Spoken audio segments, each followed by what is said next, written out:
Lucy अपने दोस्तों के साथ अपने पिता के उस समुद्र किनारे बने आलीशान घर में छुट्टियां मनाने आती है जो हवाई के एक ऊंचे चट्टान के किनारे पर बना है।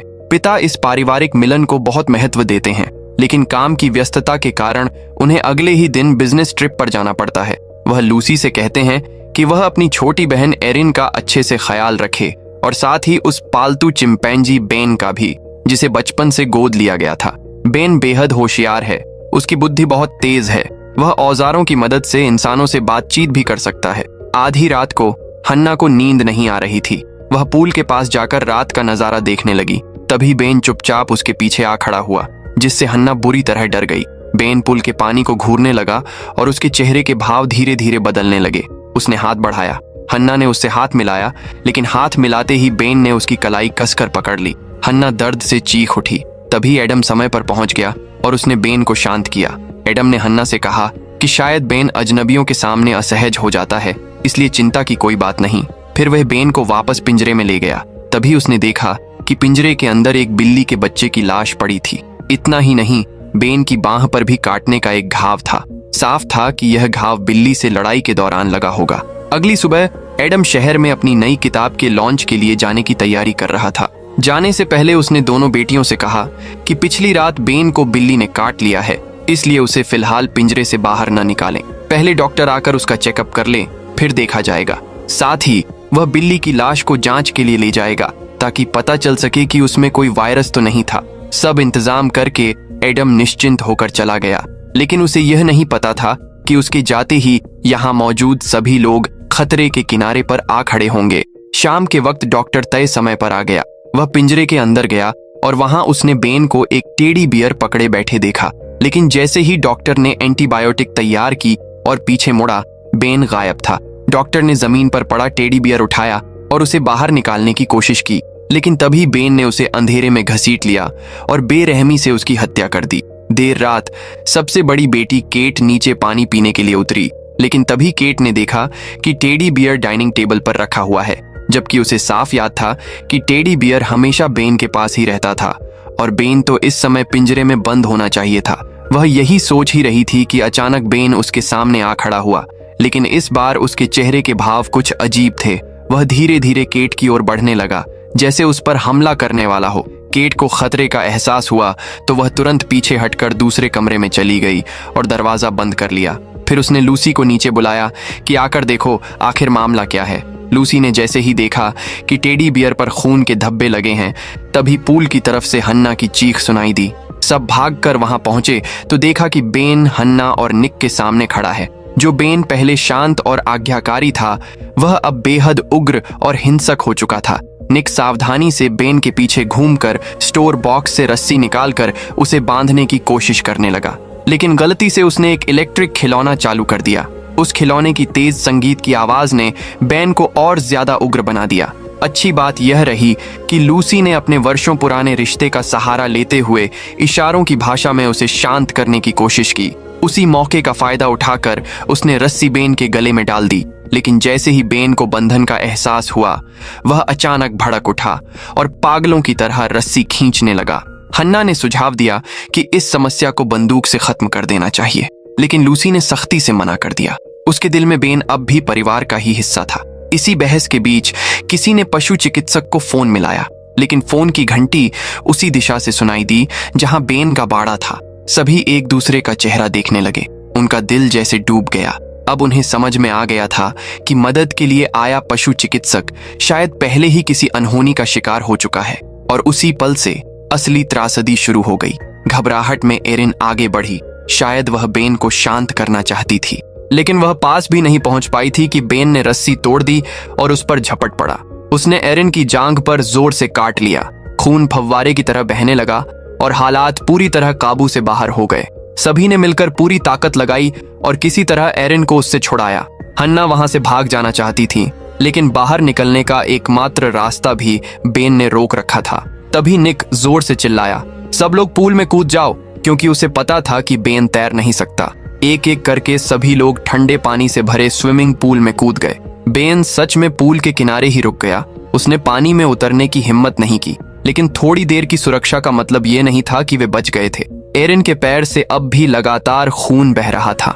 लाल खून धीरे धीरे पूल के पानी में फैलने लगा। तभी हन्ना को अचानक एहसास हुआ बेन की असामान्य हिंसक हरकतें और पानी से उसका डर, ये सारे लक्षण एक ऐसी बीमारी की ओर इशारा कर रहे थे जिसकी मृत्यु दर लगभग 100% होती है। ये स्विमिंग पूल पहाड़ की ढलान पर समुद्र किनारे बनी उस चट्टान के बीचों बीच था। न आगे कोई बस्ती, न पीछे कोई मदद। बाहर निकलने का इकलौता रास्ता भी एक पागल चिंपैंजी ने पूरी तरह रोक रखा था। चाहे वे गला फाड़कर चिल्ला भी दें, उनकी आवाज सुनने वाला कोई नहीं था। और सबसे ज्यादा निराशाजनक बात यह थी कि बेन चट्टान के किनारे भी पहरा दे रहा था। मतलब बचने या मदद मांगने का कोई मौका ही नहीं था। इस पूरी निराशा के बीच निक ने एक जोखिम भरा फैसला लिया। उसने देखा कि बेन के पीछे सीधा गहरा खाई वाला क्लिफ है। अगर वह उसे धक्का देकर नीचे गिरा दे तो शायद सबकी जान बच सकती है। उसने गहरी सांस ली और अचानक पानी से बाहर निकलकर पूरी ताकत से बेन को पीछे की ओर धक्का दिया। लेकिन उसने चिंपैंजी की ताकत और फुर्ती को कम आंका था। बेन ने पलटकर उसका हाथ जोर से पकड़ लिया और एक झटके में उसे अपनी ओर खींच लिया। निक का संतुलन बिगड़ गया और वह सीधे चट्टान से नीचे गिर गया। उसकी दर्दनाक चीख घाटी में गूंज उठी। लेकिन बेन अपनी हैरान कर देने वाली चढ़ाई की क्षमता से धीरे धीरे नीचे से वापस ऊपर चढ़ आया। अपने साथी की आंखों के सामने हुई मौत देखकर सब लोग पूरी तरह टूट गए। लेकिन लूसी ने हार नहीं मानी। जब बेन का ध्यान भटका तो वह चुपचाप पानी से बाहर निकली। सबसे पहले उसने एक फुलाने वाला इलेक्ट्रिक ट्यूब पूल में घायल साथियों की ओर धकेल दिया। फिर वह जान जोखिम में डालकर थोड़ी दूर पड़े मोबाइल फोन की ओर बढ़ी। वही उनका बाहरी दुनिया से संपर्क करने का आखिरी साधन था। लेकिन फोन की स्क्रीन पहले से ही टूटी हुई थी। वह मुश्किल से हाल की कॉल पर दोबारा डायल कर पाई। फोन लग गया। दूसरी तरफ वही ऑनलाइन दोस्त था जिससे लूसी पहले इंटरनेट पर मिली थी। उसे जरा भी अंदाजा नहीं था कि यहाँ नरक जैसा खौफनाक मंजर चल रहा है। उसे लगा यह सब मजाक है। हन्ना ने झट से फोन छीना और पूरी ताकत से चिल्लाकर मदद मांगी। लेकिन तभी बेन अचानक पूल के ऊपर से गुजरती बिजली की तार से उल्टा लटकते हुए नीचे आया। उसने हाथ बढ़ाकर हन्ना के सिर की खाल का एक बड़ा हिस्सा नोच लिया। भीषण दर्द से हन्ना पानी में गिर पड़ी। फोन भी उसके साथ फिसलकर पूल में गिर गया और पानी में डूबकर पूरी तरह खराब हो गया। मदद की आखिरी उम्मीद भी खत्म हो गई। उसी समय किताब लॉन्च कार्यक्रम में मौजूद एडम को आखिरकार वह अहम खबर मिल गई। जिस जंगली जानवर ने बेन को काटा था उसका रेबीज टेस्ट पॉजिटिव आया था। यह सुनते ही एडम का चेहरा उड़ गया। उसने कार्यक्रम बीच में ही छोड़ दिया और तुरंत घर के लिए निकल पड़ा। वह किसी से ज्यादा अच्छी तरह जानता था कि रेबीज का हमला कितना भयानक होता है। इधर विला में लूसी और केट ने लंबे इंतजार के बाद देखा कि बेन फिलहाल पूल के किनारे से हट गया है। उन्होंने हिम्मत जुटाई और चुपके से बाहर निकलकर विला के अंदर वापस घुस गईं ताकि कोई काम का फोन ढूंढ सकें। किस्मत से उन्हें लिविंग रूम के कोने में चार्जिंग पर लगा एक फोन मिल गया। लेकिन जैसे ही लूसी उसे उठाने लगी उसका पैर गलती से टीवी के रिमोट पर पड़ गया। अचानक स्क्रीन जल उठी और तेज आवाज गूंजने लगी। इस आवाज ने सीधे बेन को सतर्क कर दिया। दोनों के तो डर के मारे प्राण ही सूख गए। दोनों तुरंत पास के स्टोर रूम में छिप गईं। सांस तक लेने की हिम्मत नहीं हो रही थी। बेन लिविंग रूम में आया। अचानक जल उठी टीवी की स्क्रीन ने उसे और भड़का दिया। वह पूरे हॉल में पागलों की तरह तोड़फोड़ करने लगा। छोटे से स्टोर रूम में दोनों एक दूसरे से चिपकी हुई बाहर की आवाजें सुन रही थीं। उनका दिल जैसे सीने से बाहर निकलने वाला था। बेन धीरे धीरे स्टोर रूम के दरवाजे तक आया और अंदर झांकने लगा। शायद अंदर बहुत अंधेरा था इसलिए उसे वे दिखाई नहीं दी और वह वहां से चला गया। वह वापस टीवी के पास गया और उसे बुरी तरह पीटने लगा। डरी हुई लड़कियां घबरा गईं और अनजाने में अलमारी के अंदर रखा एक डिब्बा गिरा बैठी।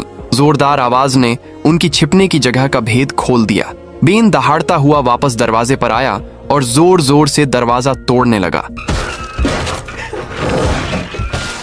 दोनों स्टोर रूम के सबसे पीछे दुबक गईं। सिर्फ एक पतली प्लास्टिक शीट ही उन्हें बेन से अलग कर रही थी। शायद उसकी नजर कमजोर पड़ गई थी या फिर रेबीज ने उसकी समझ को प्रभावित कर दिया था। कुछ देर उथल पुथल मचाने के बाद वह वहां से चला गया। लेकिन मुसीबत ज्यादा देर दूर नहीं रहती। जैसे ही लूसी दोबारा उस फोन को लेने की कोशिश करने लगी, बेन पहले से घात लगाए बैठा था। लगता था इस जानवर की बुद्धि सच में बहुत तेज थी। वह अचानक उछलकर लूसी पर टूट पड़ा और पागलों की तरह मुक्के बरसाने लगा। केट ने हिम्मत दिखाते हुए पीछे से बेन पर हमला किया। तब जाकर लूसी बच पाई। दोनों किसी तरह गिरती पड़ती बाहर भागी और कांच का दरवाजा बंद कर दिया। कुछ पल तक तनाव भरा सन्नाटा रहा। फिर बेन अचानक शांत हो गया। वह सिर टेढ़ा करके कांच के पार खड़ी दोनों को घूरने लगा, जैसे उनके डर का मजा ले रहा हो। कुछ ही सेकंड बाद वह पीछे हटा, दौड़ लगाई और जोर से कांच के दरवाजे पर टकराया। दरवाजा चकनाचूर हो गया। भागते समय केट का पैर फिसल गया और वह सीढ़ियों से बुरी तरह नीचे गिर पड़ी। वह वहीं पड़ी रह गई, उठ भी नहीं पा रही थी। बेन धीरे धीरे सीढ़ियां उतरकर नीचे आया। लूसी की बेबस निगाहों के सामने उसने एक पत्थर उठाया और बार बार वार करके केट की बेरहमी से जान ले ली। अब अगला निशाना लूसी थी। बेन तेजी से उसके पीछे दौड़ा और उसे जोर से जमीन पर गिरा दिया।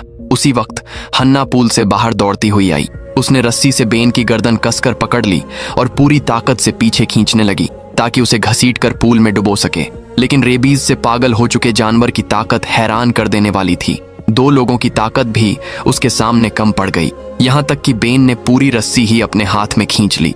जब सबको लगा कि अब सब खत्म हो जाएगा, तभी विला के बाहर कार के इंजन की आवाज सुनाई दी। सबको लगा जैसे मदद आ गई हो, लेकिन असल में मौत ही दरवाजे पर पहुंची थी। लूसी के बुलावे पर आए 2 लड़के अंदर दाखिल हुए। उन्होंने बिखरा हुआ लिविंग रूम देखा और समझे कि यहाँ कोई पार्टी चल रही थी। उन्हें जरा भी अंदाजा नहीं था कि अभी अभी यहाँ कितना भयानक नरसंहार हो चुका है। उनमें से एक लड़का लूसी के बेडरूम में गया। वह बेफिक्र होकर बिस्तर पर लेट गया और खुद में ही मस्त हो गया। बेन को देखकर वह हंसते हुए उसे चिढ़ाने भी लगा। उसे जरा भी अंदाजा नहीं था कि वह किसी पालतू जानवर से नहीं, बल्कि उस दरिंदे से सामना कर रहा है जो पहले ही 3 लोगों की जान ले चुका था। दूसरा लड़का बालकनी में गया। उसने पूल में मौजूद लड़कियों को देखा और उत्साह में उन्हें हाथ हिलाकर अभिवादन करने लगा। लेकिन अगले ही पल बेन अचानक उसके सामने आ गया और वह डर के मारे जमीन पर गिर पड़ा। खूनी इरादों से भरे बेन को सामने देखकर वह लड़का घबराकर पीछे हटने लगा। हन्ना ऊपर क्या हो रहा है ये नहीं जानती थी। उसने हिम्मत जुटाई और बालकनी की ओर दौड़ी। वह ठीक उसी समय पहुंची जब बेन हमला कर रहा था। मौका देखकर वह कमरे में घुसी, जमीन से मोबाइल उठाया, कार की चाबी ली और घर से बाहर भागी। वह कार में घुसी और तुरंत दरवाजे लॉक कर ली। उसे लगा कि वह बच गई है, लेकिन जैसे ही उसने चाबी से गाड़ी स्टार्ट करने की कोशिश की, उसे एहसास हुआ कि यह गलत चाबी है। यह चाबी बगल में खड़ी दूसरी कार की थी। वह कार बदलने ही वाली थी कि उसने देखा बेन पास ही बैठा उसे घूर रहा है और चेतावनी भरी आवाज निकाल रहा है। डरी हुई हन्ना फिर से कार के अंदर छिप गई और पुलिस को फोन मिलाया। लेकिन वह पहली बार यहाँ आई थी, उसे अपनी सही लोकेशन भी नहीं पता थी। पुलिस भी उसकी मदद नहीं कर पा रही थी। तभी बेन ने उसके हाथ से गिर चुकी चाबी उठा ली और लॉक खोलने वाला बटन दबा दिया। हन्ना डर के मारे लगभग रो पड़ी। उसने तुरंत फिर से दरवाजे लॉक कर दिए, लेकिन अब हालात ऐसे थे जैसे वह किसी बुरे सपने में फंसी हो। पूरी बाजी बेन के हाथ में थी। अचानक खिड़की के पास खड़ा बेन नजरों से ओझल हो गया। हन्ना ने घबराकर रियर व्यू मिरर में देखा। कार का पिछला डिक्की का दरवाजा खुल चुका था। यह पीछा किसी भी हमले से ज्यादा डरावना था। हन्ना की सांसें थम सी गईं। वह धीरे से कार का दरवाजा खोलकर भागने की कोशिश करने लगी, लेकिन बेन पहले ही उसके पास पहुंच चुका था। इधर विला के अंदर अब सिर्फ लूसी और उसकी घायल बहन एरिन बची थीं। बेन कहाँ गया उन्हें पता नहीं था। लूसी हिम्मत जुटाकर ऊपर गई। सीढ़ियों पर उसने अपनी सहेली की लाश देखी, लेकिन शोक मनाने का वक्त नहीं था। अगर उसने कुछ नहीं किया तो उसकी घायल बहन जिंदा नहीं बचेगी। लूसी बालकनी की ओर गई। ध्यान न देने की वजह से उसके पैर में कांच का टुकड़ा गहराई तक घुस गया, लेकिन उसने मुंह दबा लिया ताकि कोई आवाज न निकले। उसे नहीं पता था कि बेन कहाँ छिपा बैठा है। जैसे ही वह दर्द सहते हुए कांच का टुकड़ा निकाल रही थी, बेन अचानक उसके सामने आ गया। उसी क्षण बाहर से कार के हॉर्न की आवाज गूंजी। बेन मानो समझ गया कि कौन वापस आया है। वह लूसी को छोड़कर फिर से अंधेरे में गायब हो गया। बेन जानता था कि एडम सुन नहीं सकता, इसलिए उस पर अचानक हमला करना उसके लिए बिल्कुल आसान था। लेकिन लूसी भी समझ गई थी कि इस वक्त उसके पिता की हालत उससे भी ज्यादा खतरनाक है। वह तुरंत लिविंग रूम की ओर दौड़ी, लेकिन जैसे ही वह अंदर पहुंची, सामने बेन खड़ा था। बेन ने उसे पीछे धकेलते हुए लिविंग रूम में घेर लिया। लूसी मजबूर होकर सोफे के नीचे छिप गई।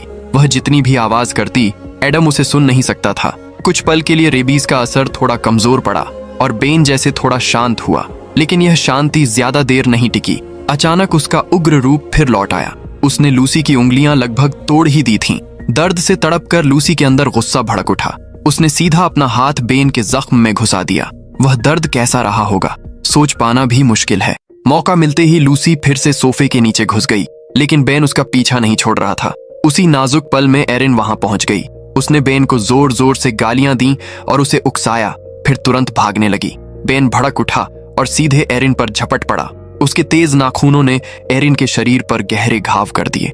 यह देखकर लूसी ने तुरंत बेन को खींचकर अलग किया और फिर उससे भिड़ गई, लेकिन ताकत में वह बेन के सामने टिक नहीं पाई। कुछ ही सेकंड में वह जमीन पर दबा दी गई। बेन ने अपनी उंगलियां लूसी के मुंह में डाल दी। अगर कोई मदद न करता तो शायद उसका जबड़ा टूट जाता। तभी सीटी की तेज आवाज गूंजी। एडम समय पर वहां पहुंच गया और उसने अपनी बेटी की जान बचा ली। लेकिन अब बेन सीटी की आवाज से काबू में आने वाला नहीं था। वह तो बस हैरान था कि इतना ताकतवर होने के बावजूद कोई उसे चुनौती देने की हिम्मत कैसे कर सकता है।